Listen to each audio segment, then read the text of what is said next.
From the fiery pits of legend to the dark corners of our world, tales of demons and beasts have haunted humanity for centuries.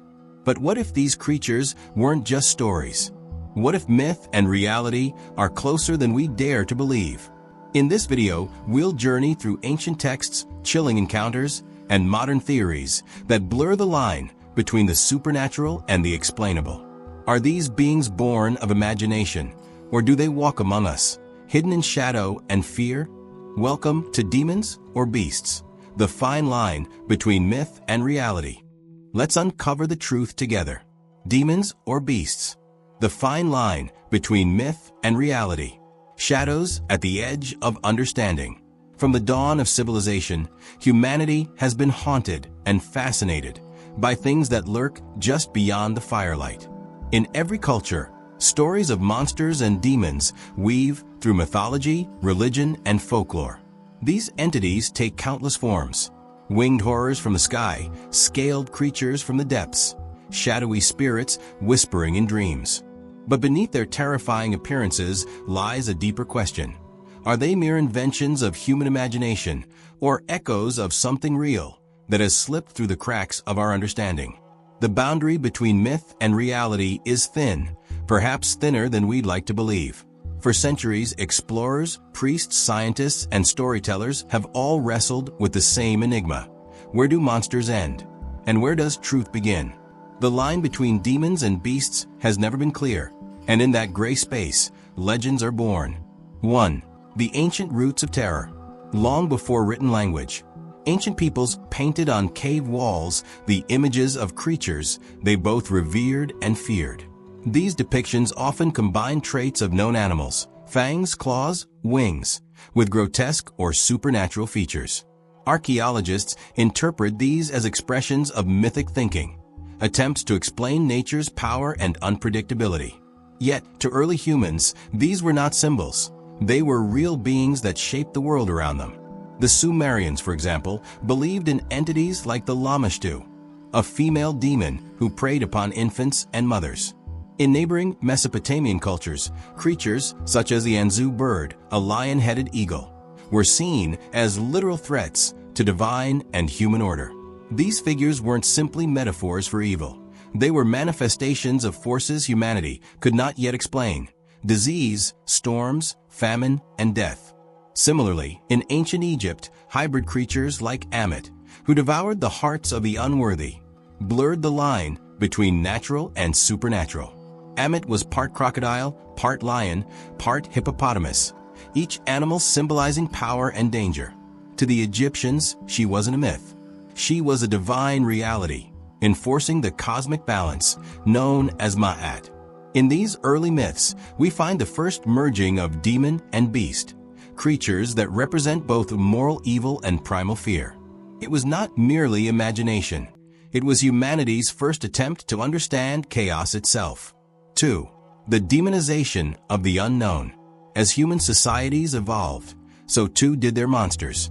The growth of organized religion transformed these ancient beasts into moral symbols, agents of sin, temptation, and divine punishment. In Judeo-Christian tradition, demons became fallen angels, embodiments of rebellion against God. Yet, their animalistic traits persisted. Medieval art often depicted demons with horns, hooves, bat wings, or serpent tails, features taken from creatures that humans feared or despised. The dragon, for instance, evolved from older serpent myths and came to represent Satan himself. The serpent in Eden became not just a creature of temptation, but a demonic force whispering ruin into human hearts. This blending of theology and zoology, of spirit and flesh, created a lasting confusion. Was evil a living entity, a sentient being, or simply an idea? The church declared demons as purely spiritual, but peasants and storytellers continued to speak of monsters in physical form: werewolves, vampires, and changelings. These beings, part human and part beast, straddled that fine line. In medieval Europe, reports of strange creatures were often interpreted through a religious lens. Unexplained diseases or animal attacks were seen as the work of demons.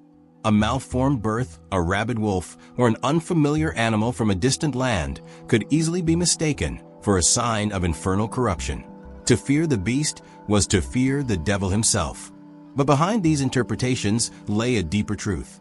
The demon and the beast were reflections of the same human anxiety, the need to name and control what we do not understand. 3. The scientific awakening, monsters redefined. The age of exploration and the birth of science in the 16th and 17th centuries challenged the old ways of thinking. Travelers brought back stories and specimens of creatures no one in Europe had ever seen. Gorillas, platypuses, giant squids.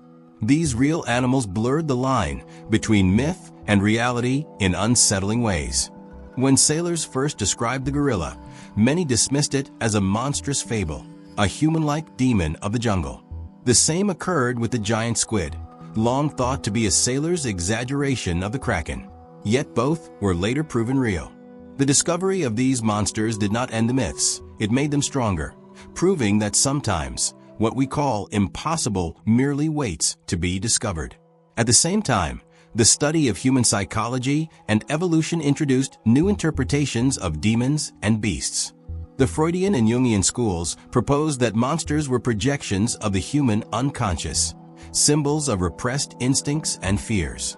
The demon was not external but internal, a manifestation of the ID, the animal within. The idea that humans themselves carried the beast inside them was revolutionary. It transformed the monster from an external enemy into a mirror of our own duality. Writers like Mary Shelley, with Frankenstein, and Robert Louis Stevenson, with Dr. Jekyll and Mr. Hyde, embodied this tension between the rational self and the lurking creature beneath. The monster was no longer just out there, it was us. 4. The blurred boundaries of belief. Even as science advanced, the belief in demonic or bestial forces never truly vanished. In fact, it adapted. The 19th and 20th centuries saw a rise in reports of cryptids, creatures like Bigfoot, the Chupacabra, and Mothman, that seemed to straddle the line between animal and supernatural entity. Eyewitnesses often described these beings in both physical and otherworldly terms: glowing eyes, strange odors, inexplicable vanishing acts. Modern demonology, too, evolved with psychology. Possession cases, for instance, became a battleground between science and faith. Was the afflicted person suffering from mental illness? Or were they truly inhabited? The 1973 film The Exorcist reignited this debate, popularizing the idea that demonic encounters could coexist with rational explanations. Anthropologists studying tribal societies have found that even in the modern age, belief in spirits and beasts continues to serve a social purpose. These myths often encode warnings about real dangers, predators, diseases, or moral corruption. The beast might symbolize destructive instincts, while the demon might represent the decay of one's soul. In both cases, myth and psychology overlap. When people claim to see or feel these entities, they may be experiencing something deeply real, emotionally, even neurologically, if not physically. The boundary between the external and internal world becomes porous, allowing imagination and perception to merge. 5. Monsters in the modern mind. In the digital age, monsters and demons have found new habitats in media, urban legends, and the internet's vast mythology. Online, stories of cursed videos, shadow figures, and interdimensional creatures proliferate. The modern beast might not hide in forests, but in screens and algorithms, symbolizing the fears of an era where technology and humanity increasingly blur. Yet, the psychological function remains unchanged. We create monsters to personify our anxieties, fear of the unknown, loss of control, moral corruption, extinction. In this sense, today's demons are as real as any from ancient Sumer or medieval Europe. They reflect the same ancient truth, that humanity cannot exist without its shadows. Horror films and literature have capitalized on this primal need. From The Babadook to Hereditary, demons represent grief, guilt, or trauma. Monsters that cannot be slain, only understood. Similarly, beasts in science fiction, like the xenomorph in Alien or the mutated horrors of The Thing, embody fears of contamination and loss of identity. We have replaced crosses and holy water with psychology and technology, but the struggle remains the same. Ultimately, our monsters have evolved with us, growing ever more sophisticated, yet always reflecting the same core question: what does it mean to be human in the face of the inhuman? 6. The thin line between the real and the imagined. To dismiss all monsters as superstition is tempting, but history warns against arrogance. Many creatures once deemed impossible have later been discovered: the okapi, the giant panda, the coelacanth. If such tangible monsters can re-emerge from myth, who is to say all legends are false? Consider the recurring nature of certain creature archetypes across continents and centuries. Serpent gods, horned demons, winged predators. How do such consistent images arise independently in distant cultures?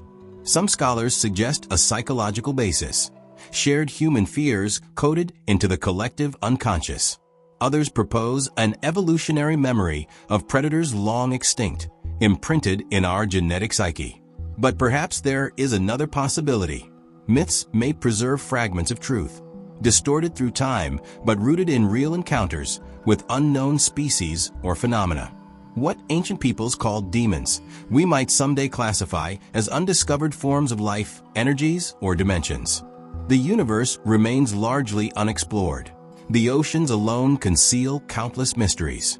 The fine line between myth and reality may simply be the frontier of our current understanding.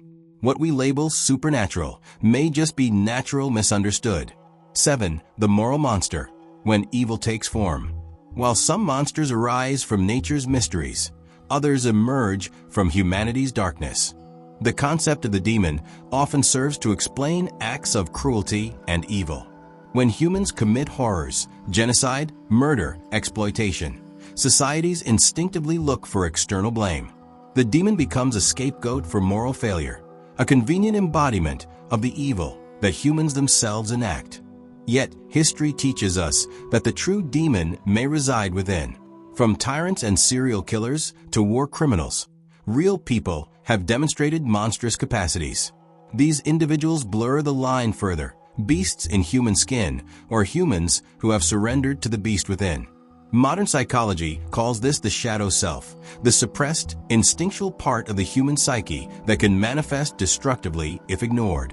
Myths of demonic possession or transformation may be allegories for this internal struggle.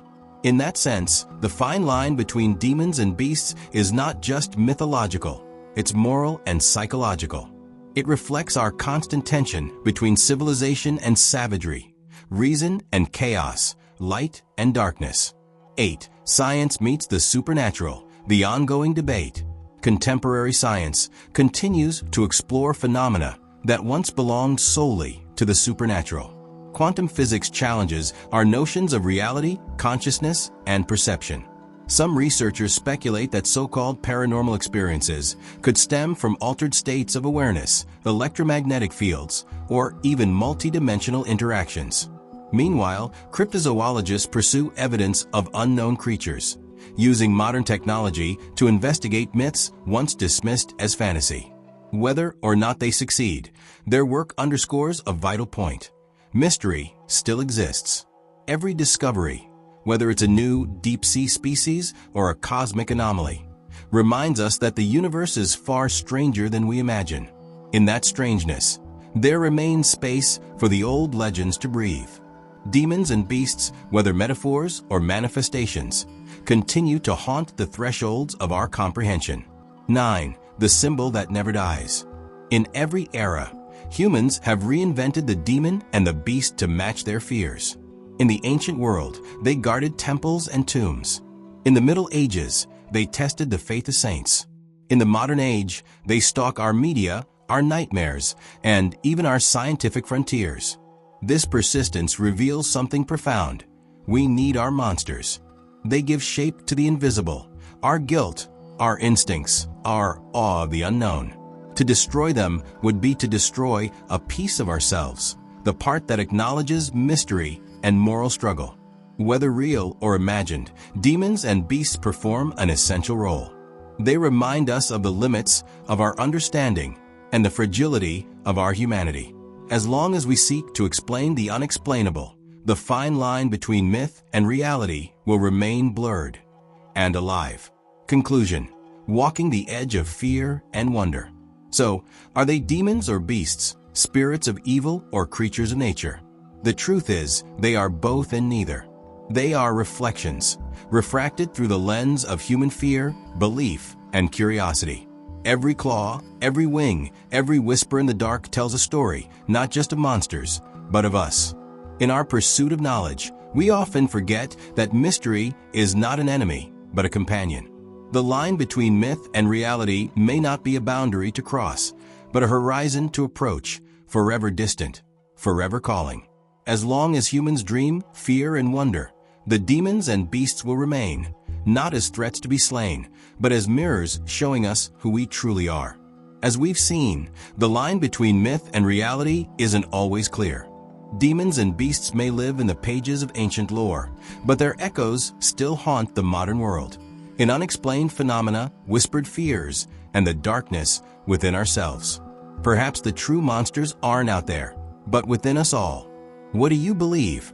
Are these tales mere superstition or a warning from history? Share your thoughts in the comments, and don't forget to like, subscribe, and join us for more journeys into the unknown.